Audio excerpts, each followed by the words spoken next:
Hello student, ਅੱਜ ਦਾ ਆਪਣਾ topic ਹੈ ਐਕਸੈਪਸ਼ਨ ਹੈਂਡਲਿੰਗ ਇਨ C++।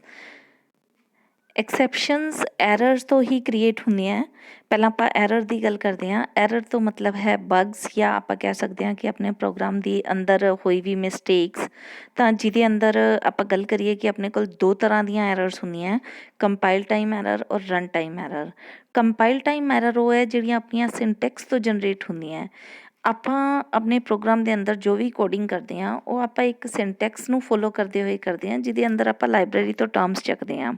ਜੇ ਆਪਾਂ ਟਾਈਪਿੰਗ ਦੇ ਅੰਦਰ ਕਿਸੇ ਤਰ੍ਹਾਂ ਦੀ ਮਿਸਟੇਕ ਕਰਦੇ ਹਾਂ ਜਾਂ ਆਪਣਾ ਜੋ ਪ੍ਰੋਗਰਾਮ ਦੇ ਅੰਦਰ ਆਪਾਂ ਇਨਬਿਲਟ ਕੰਟੈਂਟ ਯੂਜ਼ ਕਰ ਰਹੇ ਹਾਂ ਉਹ ਆਪਣੀ ਲਾਇਬ੍ਰੇਰੀ ਦੇ ਨਾਲ ਮੈਚ ਨਹੀਂ ਕਰਦੇ, ਤਾਂ ਉਸ ਟਾਈਮ 'ਤੇ ਆਪਣੀਆਂ ਕੰਪਾਈਲ ਟਾਈਮ ਐਰਰਸ ਕ੍ਰੀਏਟ ਹੁੰਦੀਆਂ। ਐਸੇ ਕਰਕੇ ਇਹਨਾਂ ਐਰਰਸ ਨੂੰ ਆਪਾਂ ਸਿੰਟੈਕਸ ਐਰਰ ਵੀ ਕਹਿੰਦੇ ਹਾਂ। ਸੈਕਿੰਡ ਆਪਣੇ ਕੋਲ ਆਉਂਦੀਆਂ run time error. Run time error ਆਪਣੀਆਂ ਉਹ ਐਰਰਸ ਹੈ ਜਿਹੜੀਆਂ ਆਪਾਂ ਨੂੰ ਰਨ ਟਾਈਮ 'ਤੇ ਪਤਾ ਚੱਲਦੀਆਂ। ਜਦੋਂ ਆਪਾਂ ਪ੍ਰੋਗਰਾਮ ਨੂੰ ਰਨ ਕਰਦੇ ਹਾਂ ਤਾਂ ਉਦੋਂ ਹੀ ਆਪਾਂ ਨੂੰ ਆਪਣੀ ਮਿਸਟੇਕ ਬਾਰੇ ਪਤਾ ਚੱਲਦਾ ਹੈ।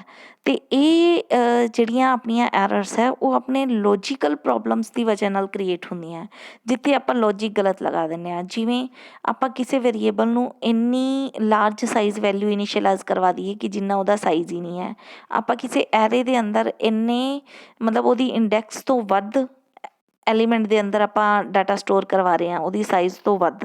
ਤਾਂ ਇਸ ਤਰ੍ਹਾਂ ਦੀ ਜਿਹੜੀ ਆਪਣੀ ਪ੍ਰੋਬਲਮ ਹੈ ਉਹ ਆਪਾਂ ਨੂੰ ਰਨ ਟਾਈਮ 'ਤੇ ਹੀ ਪਤਾ ਚੱਲਦੀ ਹੈ।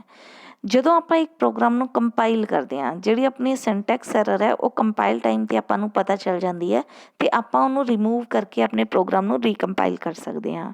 ਬਟ ਜਦੋਂ ਆਪਣੀ ਇੱਕ ਐਰਰ ਲੋਜੀਕਲ ਐਰਰ ਹੁੰਦੀ ਹੈ ਅਤੇ ਆਪਾਂ ਨੂੰ ਰਨ ਟਾਈਮ 'ਤੇ ਪਤਾ ਚੱਲਦੀ ਹੈ, ਤਾਂ ਉਸ ਟਾਈਮ 'ਤੇ ਆਪਾਂ ਨੂੰ ਬਿਨਾਂ ਕੋਈ ਆਊਟਪੁੱਟ ਦਿੱਤੇ ਆਪਣਾ ਪ੍ਰੋਗਰਾਮ ਇਨ ਬਿਟਵੀਨ ਹੀ ਸਟੋਪ ਹੋ ਜਾਂਦਾ ਹੈ, ਜਿਹਦੇ ਕਰਕੇ ਪ੍ਰੋਜੈਕਟਸ ਦੇ ਅੰਦਰ ਬੜੀ ਸਮੱਸਿਆ ਕ੍ਰੀਏਟ ਹੁੰਦੀ ਹੈ।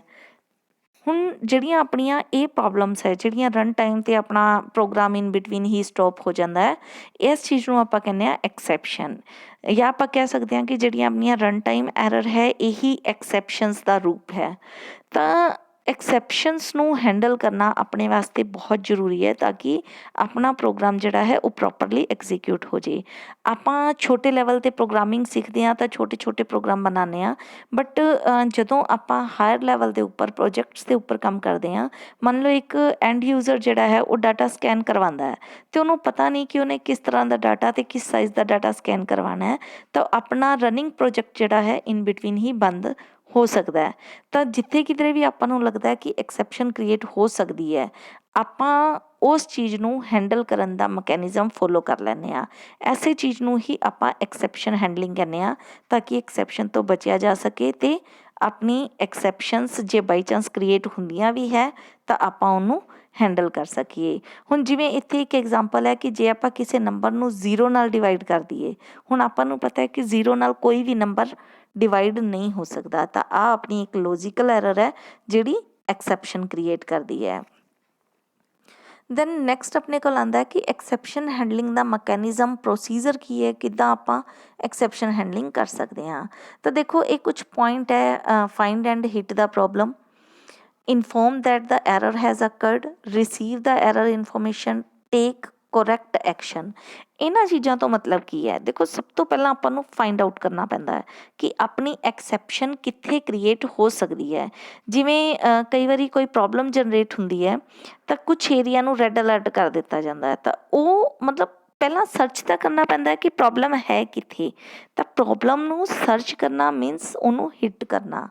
ਦੈਨ ਆਪਣੇ ਕੋਲ ਆਉਂਦਾ ਕਿ inform that the error has occurred, ਉੱਥੋਂ ਉਸ ਐਕਸੈਪਸ਼ਨ ਨੂੰ ਥਰੋ ਕਰਨਾ। ਕਿਸੇ ਇੱਕ ਏਰੀਆ 'ਚੋਂ ਫਾਈਂਡ ਆਊਟ ਕਰ ਲਿਆ ਕਿ ਇੱਥੇ ਪ੍ਰੋਬਲਮ ਹੈ, ਤਾਂ ਉਹ ਤਾਂ ਏਰੀਆ ਡਿਫਾਈਨ ਹੋਇਆ ਨਾ ਕਿ ਇੱਥੋਂ ਪ੍ਰੋਬਲਮ ਜਨਰੇਟ ਹੋ ਸਕਦੀ ਹੈ, ਬਟ ਪ੍ਰੋਬਲਮ ਐਕਚੁਅਲ ਦੇ ਅੰਦਰ ਕਿੱਥੋਂ ਜਨਰੇਟ ਹੋ ਰਹੀ ਹੈ ਉਸ ਚੀਜ਼ ਨੂੰ ਆਪਾਂ ਕਹਿੰਦੇ ਹਾਂ ਕਵਰ ਕਰਨਾ, ਉਹਨੂੰ ਦੈਟ ਇਜ਼ ਥਰੋਇੰਗ। ਕਿ ਆਪਾਂ ਜੇ ਐਕਸੈਪਸ਼ਨ ਕ੍ਰੀਏਟ ਹੁੰਦੀ ਹੈ ਤਾਂ ਉਹਨੂੰ ਆਪਾਂ ਥਰੋ ਕਰਾਂਗੇ, ਉਹਨੂੰ ਸਹੀ ਪਲੇਸ 'ਤੇ ਲੈ ਕੇ ਜਾਵਾਂਗੇ ਜਿੱਥੇ ਜਾ ਕੇ ਉਹਨੂੰ ਹੈਂਡਲ ਕੀਤਾ ਜਾ ਸਕੇ, ਤਾਂ ਕਿ ਆਪਣਾ ਪ੍ਰੋਗਰਾਮ ਬੰਦ ਹੋਣ ਦੀ ਬਜਾਏ, ਮੰਨ ਲਓ ਆਪਾਂ ਇੱਕ ਨੰਬਰ ਨੂੰ 0 ਨਾਲ ਡਿਵਾਈਡ ਕਰਵਾਤਾ, ਹੁਣ 0 ਨਾਲ ਡਿਵਾਈਡ ਹੋ ਨਹੀਂ ਸਕਦਾ ਤਾਂ ਆਪਣਾ ਪ੍ਰੋਗਰਾਮ ਉੱਥੇ ਹੀ ਬੰਦ ਹੋਏਗਾ। ਆਪਾਂ ਚਾਹੁੰਦੇ ਹਾਂ ਕਿ ਉਹ ਪ੍ਰੋਗਰਾਮ ਬੰਦ ਹੋਣ ਦੀ ਬਜਾਏ ਆਪਾਂ ਉਹਨੂੰ ਕੋਈ ਸਬਸਟੀਟਿਊਟ ਕੋਡ ਪ੍ਰੋਵਾਈਡ ਕਰਵਾ ਦਈਏ, ਮੀਨਸ ਕਿ ਉੱਥੋਂ ਆਪਦੀ ਪ੍ਰੋਬਲਮ ਨੂੰ ਥਰੋ ਕਰਕੇ ਕਿਸੇ ਹੋਰ ਜਗ੍ਹਾ ਲੈ ਜਾਈਏ। ਤਾਂ ਥਰੋ ਮੀਨਸ ਕਿ ਆਪਣੀ ਐਕਸੈਪਸ਼ਨ ਨੂੰ ਜੰਪ ਕਰਵਾਉਣਾ। ਦੈਨ ਰਿਸੀਵ, ਹੁਣ ਰਿਸੀਵ ਤੋਂ ਮਤਲਬ ਕੀ ਹੈ ਕਿ ਜਿਹੜੀ ਪ੍ਰੋਬਲਮ ਥਰੋ ਹੋਈ ਹੈ ਉਹਨੂੰ ਆਪਾਂ ਨੂੰ ਕੈਚ ਕਰਨਾ ਪਏਗਾ, ਉਸ ਪ੍ਰੋਬਲਮ ਨੂੰ ਆਪਾਂ ਨੂੰ ਕਿਸੇ ਦੂਸਰੇ ਕੋਡ ਨਾਲ ਅਟੈਚ ਕਰਨਾ ਪਏਗਾ, ਦੈਟ ਇਜ਼ ਕੈਚ। ਦੈਨ ਜੋ ਪ੍ਰੋਬਲਮ ਆਪਾਂ ਕੈਚ ਕਰ ਲਈ ਉਹਦੇ ਅਕੋਰਡਿੰਗ ਆਪਾਂ ਪਾਰਟੀਕੂਲਰ ਐਕਸ਼ਨ ਲਵਾਂਗੇ। ਹੁਣ ਦੇਖੋ ਇਹਦੇ ਵਾਸਤੇ ਆਪਾਂ 3 ਕੀਵਰਡ ਯੂਜ਼ ਕਰਦੇ ਹਾਂ, ਟਰਾਈ, ਕੈਚ ਔਰ ਥਰੋ।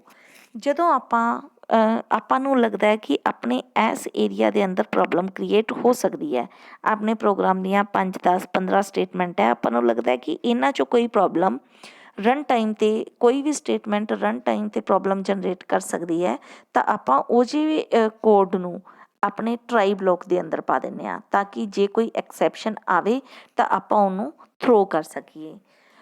ਜਦੋਂ ਆਪਣੀ ਇੱਕ ਐਕਸੈਪਸ਼ਨ ਥਰੋ ਹੋ ਜਾਂਦੀ ਹੈ ਤਾਂ ਉਸ ਐਕਸੈਪਸ਼ਨ ਨੂੰ ਕੈਚ ਕੌਣ ਕਰਦਾ ਹੈ? ਆਪਣਾ ਕੈਚ ਬਲੋਕ।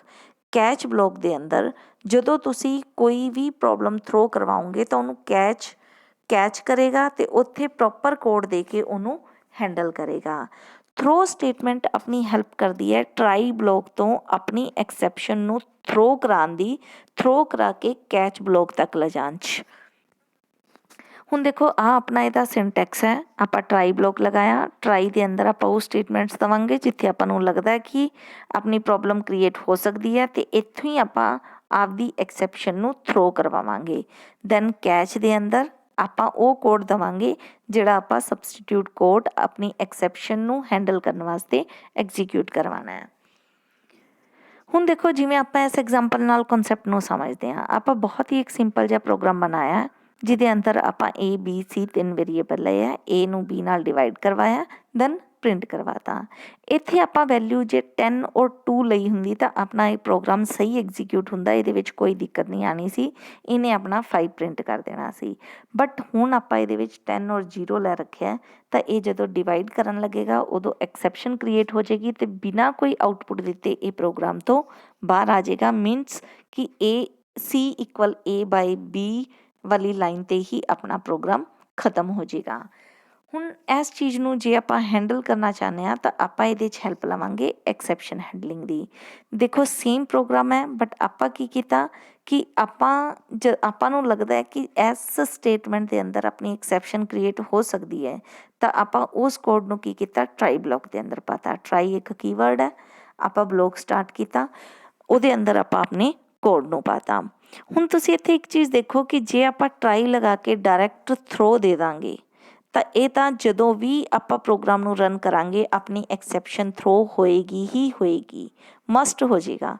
ਇਸ ਤਰ੍ਹਾਂ ਨਾ ਹੋਵੇ, ਇਸ ਕਰਕੇ ਧਿਆਨ ਰੱਖੋ ਕਿ ਜਦੋਂ ਵੀ ਆਪਾਂ ਥਰੋ ਕਰਵਾਉਣਾ ਹੈ ਤਾਂ ਉਹਨੂੰ ਆਪਾਂ ਕਿਸੇ ਨਾ ਕਿਸੇ ਕੰਡੀਸ਼ਨ ਦੇ ਅੰਦਰ ਕਰਵਾਉਣਾ ਹੈ ਕਿ ਜੇ ਇੱਦਾਂ ਦੀ ਸਿਚੁਏਸ਼ਨ ਹੁੰਦੀ ਹੈ ਤਾਂ ਹੀ ਆਪਣਾ ਐਕਸੈਪਸ਼ਨ ਥਰੋ ਹੋਵੇ, ਅਦਰਵਾਈਜ਼ ਤਾਂ ਆਪਣੀ ਪ੍ਰੋਪਰ ਵਰਕਿੰਗ ਹੋਏਗੀ।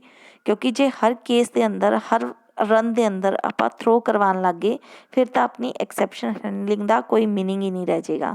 ਤਾਂ ਇਹ ਚੀਜ਼ ਇੱਥੇ ਧਿਆਨ ਰੱਖੋ ਕਿ ਆਪਾਂ ਕੰਡੀਸ਼ਨ ਦੇਵਾਂਗੇ, ਕੰਡੀਸ਼ਨ ਦੇ ਅਕੋਰਡਿੰਗ ਹੀ ਆਪਣੀ ਐਕਸੈਪਸ਼ਨ ਥਰੋ ਹੋਵੇ।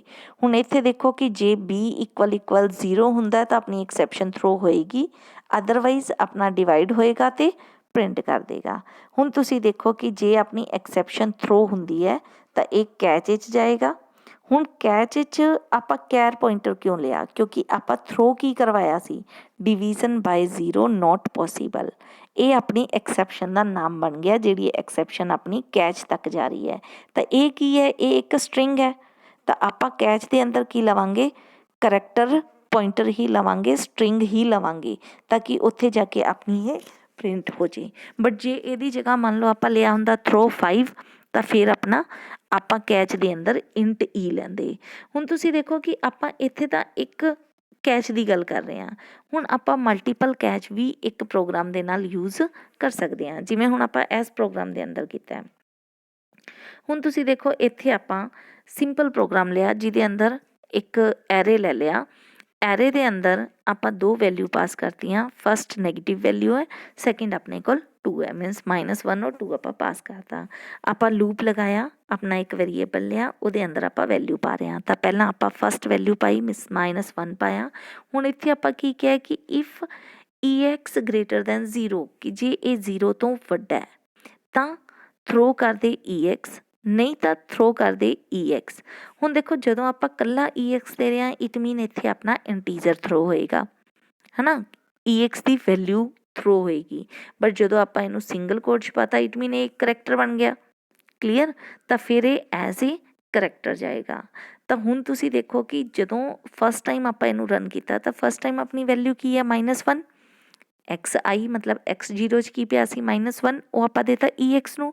ਜਦੋਂ ਚੈੱਕ ਕੀਤਾ ਤਾਂ ਨੈਗੇਟਿਵ ਵੈਲਿਊ ਆਈ, 0 ਗ੍ਰੇਟਰ ਦੈਨ 0 ਨਹੀਂ ਹੈ, ਤਾਂ ਇਹ ਕੀ ਕਰੇਗਾ ਐਲਸੇ 'ਚ ਜਾਏਗਾ ਅਤੇ ਆਪਣੇ ਕਰੈਕਟਰ ਵਾਲੇ ਨੂੰ ਐਗਜ਼ੀਕਿਊਟ ਕਰ ਲਏਗਾ। ਸੈਕਿੰਡ ਟਾਈਮ ਜਦੋਂ ਆਪਾਂ ਕਰਾਂਗੇ ਤਾਂ ਇਹ ਵੈਲਿਊ ਚੇਂਜ ਹੋ ਜਾਏਗੀ ਅਤੇ ਇਹ ਦੂਸਰੇ ਨੂੰ ਕਾਲ ਕਰੇਗਾ। ਇਟ ਮੀਨ ਇੱਥੇ ਆਪਣੇ ਕੋਲ 2 ਕੈਚ ਬਲੋਕ ਹੈ, ਇੱਕ ਇੰਟੀਜਰ ਅਤੇ ਇੱਕ ਕਰੈਕਟਰ, ਅਤੇ ਆਪਣੇ ਦੋਨੋਂ ਦੇ ਦੋਨੋਂ ਹੀ ਇੱਥੇ ਕਾਲ ਹੋ ਜਾਣਗੇ। ਇੱਕ ਟਾਈਮ ਆਪਣਾ ਇੰਟੀਜਰ ਵਾਲਾ ਕਾਲ ਹੋਏਗਾ ਬਟ ਸੈਕਿੰਡ ਟਾਈਮ ਆਪਣੀ ਕਰੈਕਟਰ ਵਾਲੀ ਐਕਸੈਪਸ਼ਨ ਥਰੋ ਹੋਈ ਤਾਂ ਕਰੈਕਟਰ ਵਾਲਾ ਕਾਲ ਹੋਏਗਾ। ਤਾਂ ਇੱਥੋਂ ਕਨਫਰਮ ਹੁੰਦਾ ਕਿ ਆਪਾਂ ਮੋਰ ਦੈਨ 1 ਕਲਾਸਿਸ ਵੀ ਜਿਹੜੀਆਂ ਹੈ ਉਹ ਸੋਰੀ ਮੋਰ ਦੈਨ 1 ਕੈਚ ਜਿਹੜੇ ਹੈ ਉਹ ਇੱਕ ਟਰਾਈ ਬਲੋਕ ਦੇ ਨਾਲ ਅਟੈਚ ਕਰ ਸਕਦੇ ਹਾਂ ਆਪਣੀ ਸਿਚੁਏਸ਼ਨ ਦੇ ਅਕੋਰਡਿੰਗ। ਤਾਂ ਤੁਸੀਂ ਇੰਨਾ ਰੀਡ ਕਰੋ, ਨੈਕਸਟ ਆਪਾਂ ਨੈਕਸਟ ਲੈਕਚਰ ਦੇ ਅੰਦਰ ਇਸ ਟੋਪਿਕ ਨੂੰ ਕੰਪਲੀਟ ਕਰਾਂਗੇ। ਓਕੇ ਬੱਚਿਓ, ਥੈਂਕ ਯੂ।